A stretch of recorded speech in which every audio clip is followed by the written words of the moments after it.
All right, so we're back in the saddle. We're leaving that small trestle behind and working our way to the next trestle, which is just coming up around the corner here. Again, you can see the beautiful colors in the fall. Leaves are all starting to drop. Here there's an old road crossing. I don't know if there's any signage or anything from that. You kind of see this little hump here, this little hump here. Obviously a lot more going on in this area in times past compared to today. And particularly with the aforementioned fishing operation that was going on, and there was timber or logging that was happening in the area. Okay, so I'm gonna zip you ahead till we get to this next trestle here. You can just kind of enjoy the color while I kind of freeze a little bit here as we pedal.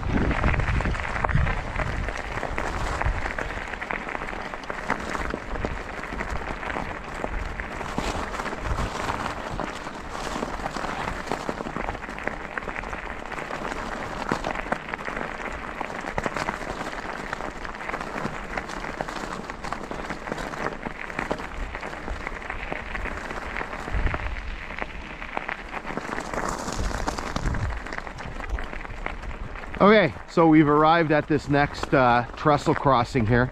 It's very similar to the previous one that we just went over. It's a small little ballast deck trestle. This one, I believe, is a little bit longer. Doesn't seem like it. It's 23.5 feet long, so 3.5 feet longer.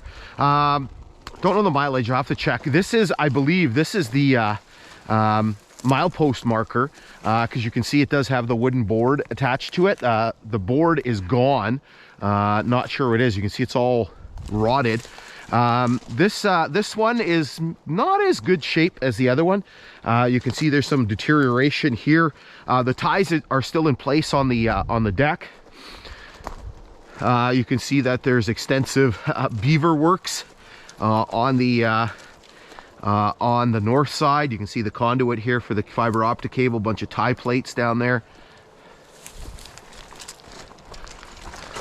Okay, so what we're going to do is we're going to drop down and go take a look at the sides of this this trestle. What we're going to do is we're going to reuse footage that we shot a couple years ago. Okay, so we're down here below the level of the grade. We are on the east side of this small little bridge crossing, if you want to call this. I don't know if this qualifies as a bridge or if this qualifies as a box culvert. So basically what we can see here, you can see there's tons of debris on the other side. There's a beaver dam over there. You can see in the middle of the creek the piles, which I'm assuming were from the original little trestle or whatever you want to call this thing here. Okay. You can see it seems like it's a fairly weathered structure. You can see there's a lot of moss that's growing up on the sides of the structure. So certainly this is one that probably would have had to have been replaced at some point. I don't know if I can get any closer here. Maybe I can. I'm trying not to fall into this little creek here. So what we're going to do is just really quick, we're going to jump over to the other side and take a look at what's happening over there. All right, so we've moved ourselves over to the west side of the structure, and we can get a little bit closer here as I tread my way down carefully. You can see all this debris here from what used to be a beaver dam, but it looks like it's been broken. And so you can see this side of the structure again. Seems like it's been around for a while, lots of moss and such that's growing up on the side of the structure. And as we poke underneath here, again, you can see like this piece of board here that's coming apart. The one on the other side's been broken. So certainly this one's seen a little bit better days. All right, so what we're gonna do is we're gonna jump back up on the grade and we're gonna continue pushing our way to the west, or maybe in this case, the south. See, there's a couple tie plates here before we get rolling. I don't know if there's a date on here.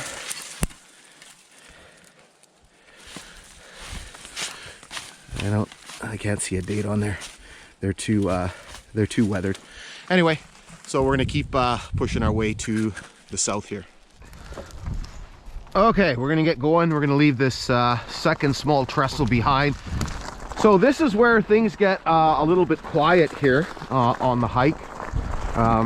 As we start our turn to the south.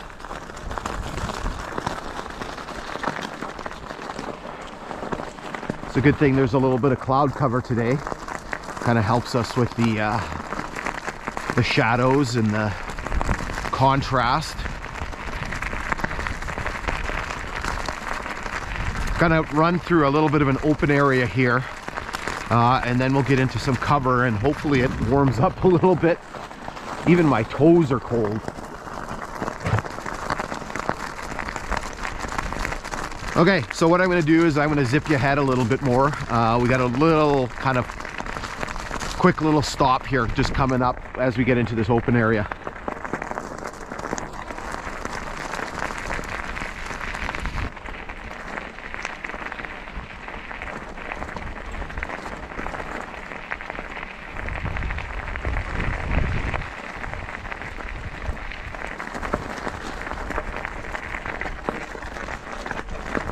Okay, so here somewhere, and I doubt it's here, is supposed to be milepost 146.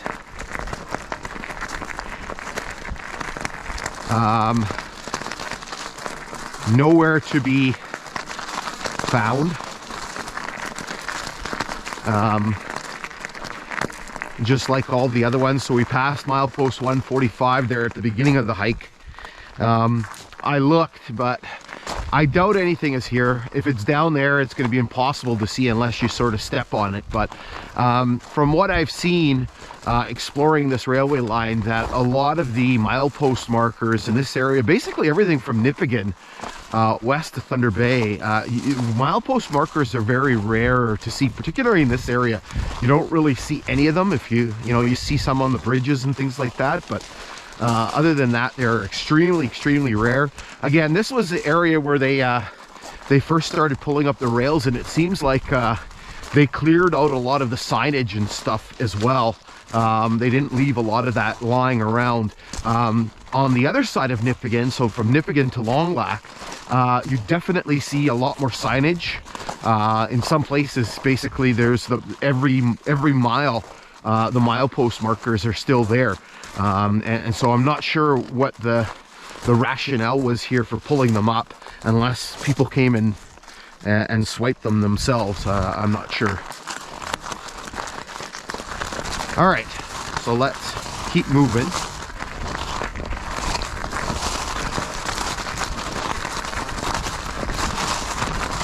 Some thick ballast here.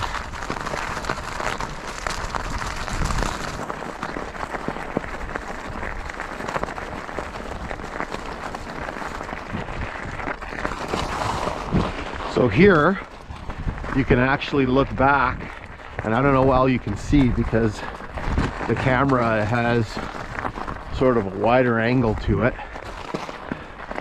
but you can kind of catch part of Hurkett Cove, and maybe a little bit farther up here I actually could see, you can actually see some of the boats and things like that. Maybe I gotta go a little bit farther. There is a culvert here. There's no milepost marker, no mileage marker here. Yeah, here you can see it. So just in the distance there, you can actually see some of the boats that were part of the fishing fleet that was working out of Hurkett here.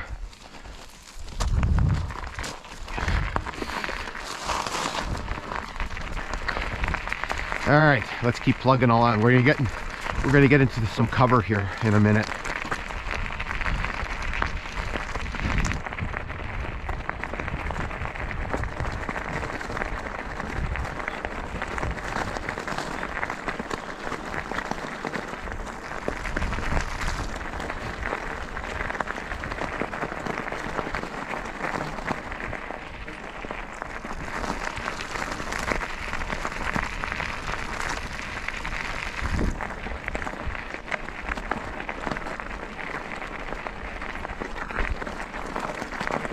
Okay, so here we've got a very interesting sort of section here. I'm going to hold up as we get into it. So we're entering an area where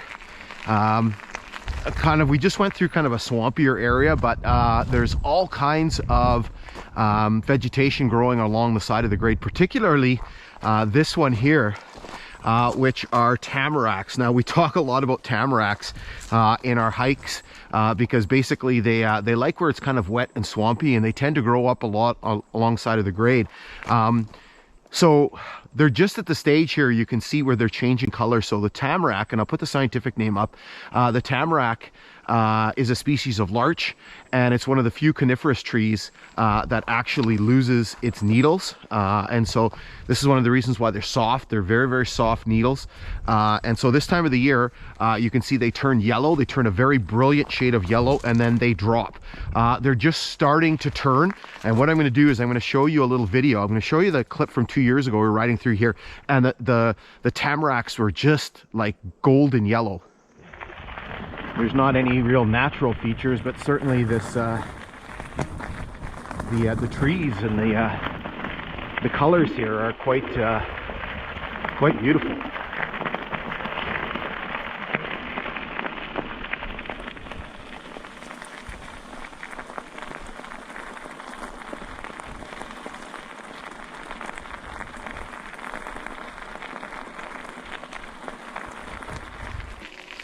All right, so let's ride our way through here. Not quite the same color on the tamaracks. Like you can see, this one here is still mostly green, but probably by next weekend they will really start to turn color. Here you can see really how the vegetation has encroached on the grade. The grade here is very well traveled. Lots of people riding their all-terrain vehicles back and forth through this area. And so there's not really too many ballast issues and things like that. So here you can really see the tamaracks growing in. Here you can really see that yellow color on this one here. Again, they're just starting to turn. We're a little bit behind in our colors.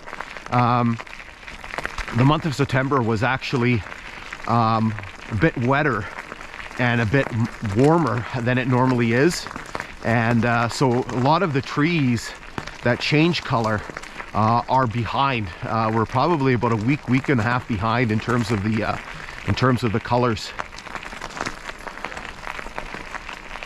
Again, just a beautiful area through here. Obviously, losing the rails was very significant, but makes for just an incredible little trail here with the vegetation.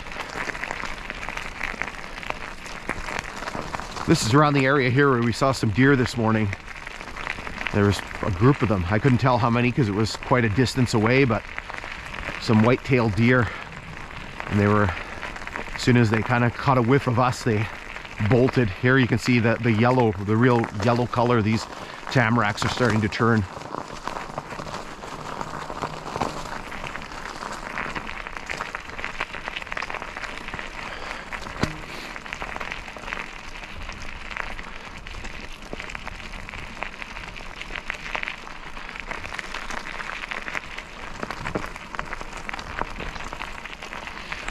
Another interesting thing is that no traces of telegraph poles or anything like that. I sort of looked, but didn't see anything, which is unusual because the section just to the south of us around Dorion is full of telegraph poles, even some that are standing. And it's so weird to see this area here where you don't even see anything. Not a single pole that I can see. Just continuing through the tamaracks here.